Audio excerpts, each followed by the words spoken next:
welcome everybody. I'm Amanda with Amanda's Answers and ASMR. And today I have a question from my inbox. I like to answer different questions that people have, give advice. And another thing that some people know me for is dream interpretation. I did go to school and have my degree in psychology, and I did take classes on dream interpretation. So it's not uncommon for friends and family members to say, hey, can you interpret this dream for me? So I thought I would give this out to my viewers and let you know that if you have a dream that you would like interpreted, that I will definitely do my best to give you this dream interpretation as best as I can. So here is the email from my inbox. It says, a friend of mine needs a dream interpretation. She dreamed her husband was cheating on her with a teen mom in another state, and he left her and took their daughter with him.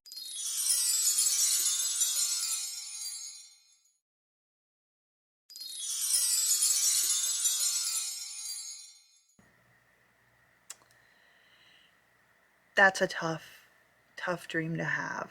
You wake up from a dream like that and you feel almost like it actually happened.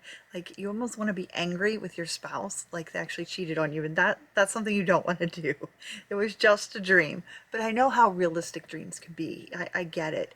They're vivid, they're real, and you get caught up in the emotions of it. So first of all, back out of that, calm down, center yourself, ground yourself, relax, take deep breaths, and realize this is no different than a movie that you watched. It was just in your head instead of actually being played out. It was not real, but there are some things in life that can lend themselves to those kinds of dreams. Usually, dreams that you are being cheated on indicate that you have a worry already about the relationship, which is definitely one reason why it can feel so real, because that seed is already planted in your subconscious. So you're already kind of thinking that something like that could be happening. So that's already a fear. You can have a fear that your partner doesn't actually love you anymore. And, who wants that? We all want to feel loved and be loved. So just know that you need to work on your relationship that way if you're having those kind of dreams. Get with your spouse, your significant other, and talk to each other. You can do different exercises, like you can sit down and do the like, what do you like most about me exercise. You write down 5 things that you really like about each other. You sit facing each other, knee to knee, to where you're actually facing each other. No table in between, nothing in between. Just pull up 2 chairs and sit there facing each other. Or if you don't have 2 chairs, you can sit cross-legged on the floor to where your knees are touching, and just look each other in the eye and go through the exercise. One person starts, tells the other person, this is what I like about you. I like the way you help out when I've had a busy day. I like the way you take care of me. I like the way that you bring me home little presents. That some of those things come back to the 5 love languages, different things that your partner likes. And being in tune with those is a very important thing. So just do that. One person says one thing, the next person says another thing. And then you go back and forth until you've said those 5 things. And that really helps you to feel valued and appreciated and loved.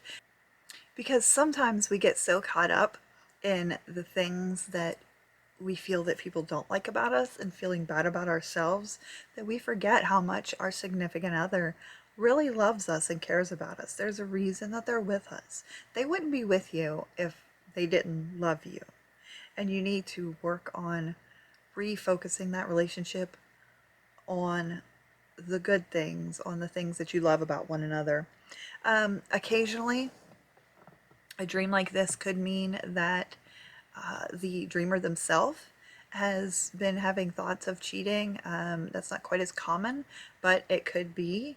And this same exercise of refocusing on your marriage would really, or your relationship if you're not married, really would help with that as well, because you know it is true, the grass is always greener.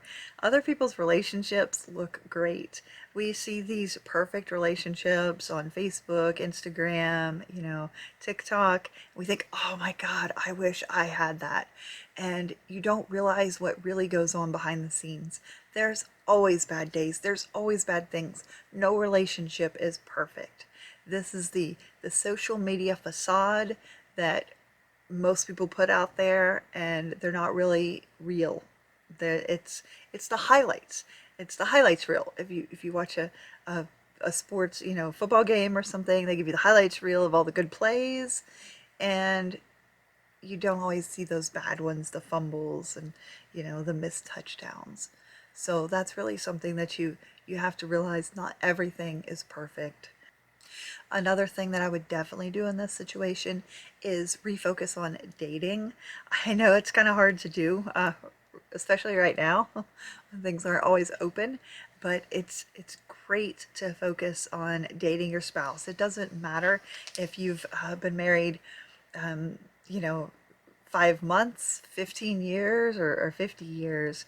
Dating your spouse is important. It helps you focus on each other and bring that connection in, so you get that fresh start again, like when you were first together. My husband and I have been married for 15 years, and we still date. We'll do lunch dates, dinner dates, you know, even if it's something simple as, you know, going somewhere and sitting by a pond and watching the sunset. There are things that you can do together. They don't have to be expensive. They can be big dates or little dates. It's just about the connection. You can take a picnic lunch to the beach or the park and just enjoy time together, or just spend some time at home, cook together, bake together, do things that you enjoy or that your spouse enjoys. If you have one spouse that loves cooking and the other doesn't really know much about it, maybe the spouse that likes to cook could teach the other one how to cook. It could be a fun, playful time. Dates don't have to be expensive. They can be cheap. Sometimes the cheap dates are the best dates. Sometimes those are the ones that you really get to focus on each other. I've done, you know, Broadway shows, you know, from Hamilton to Beauty and the Beast and everything in between. And those are expensive, and those are ones that you can't really focus on each other as much. And it's the simple little dates that you can really find time to focus on each other, talk to each other, communicate. Communication is key. You have to talk. You have to let each other in. Don't put up that wall. Relationships should not have a wall between them. You have to be real. You have to be honest with each other. You know, I've seen things that say, you know, can a, you know, a loved one, your significant other, look in your phone freely. I'll tell you what, my husband can look at anything that he wants to on my phone, and I can do the same with his. It's about being real and being honest. Maybe you don't have that in your relationship, but it is something to strive for. There are always ways to make improvements in relationships. No relationship is perfect, and that's okay. If you're having dreams about a spouse cheating or about you cheating, then there are probably some little hiccups somewhere in your relationship, and that's okay. That's expected. The important thing is that you work together to focus on finding each other again. And if you have any dream interpretations that you would like, look below for my email address. You can put the question in the comments if you'd like. If you don't want to do that, that's fine. I can keep it completely anonymous. However you would like to do it. I won't say your name. If you want to do like an Ann Landers type, you know, John in Michigan or something, comment so you know that this is directly to you. I can definitely do that. However you would like, I'm here. If you have any questions that you would like advice for, hit me up. I'm here. Thanks for taking the time to listen to me. I hope that you are staying safe, happy, and healthy as we're moving into the holiday season. And I wish you all a wonderful evening, and I'll be back very soon. Be sure to like and subscribe below. This is Amanda with Amanda's Answers. Thank you. Bye.